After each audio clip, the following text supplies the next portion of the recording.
On Friday, a conservative federal judge in the state of Texas halted US approval of the abortion pill mifepristone but paused implementation for a week to give federal authorities time to appeal.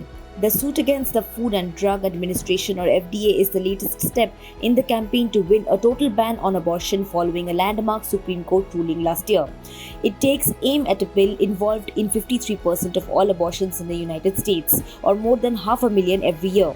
In his decision, Judge Matthew Kacsmaryk wrote, FDA's approval of mifepristone is hereby stayed, adding that the court was also halting applicability of this opinion and order for 7 days. While the FDA has never been challenged like this before on its approval of a drug that has proven safe and effective, the plaintiffs, a coalition of anti-abortion groups, counted on being able to win a national freeze on the distribution of mifepristone.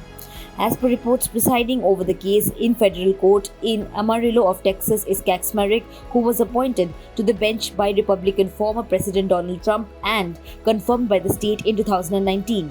According to reports, Judge Matthew Kacsmaryk is a conservative Christian with a personal history of opposition to abortion and a court record of favoring right-wing causes. The case landed in his court via what critics called judge shopping, in which plaintiffs take legal action in a district where the judge has a history of rulings that support their case.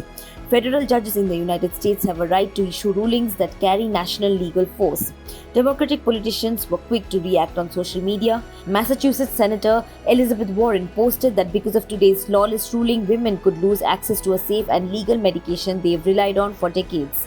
According to reports, one component of a two-drug regimen used for medication abortion, mifepristone, can be used in the United States through the first 10 weeks of pregnancy.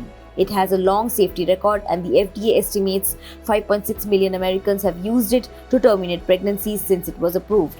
While abortion care has halted in more than a dozen states after the Supreme Court overturned the long-established constitutional right last June, it is still legal in dozens more.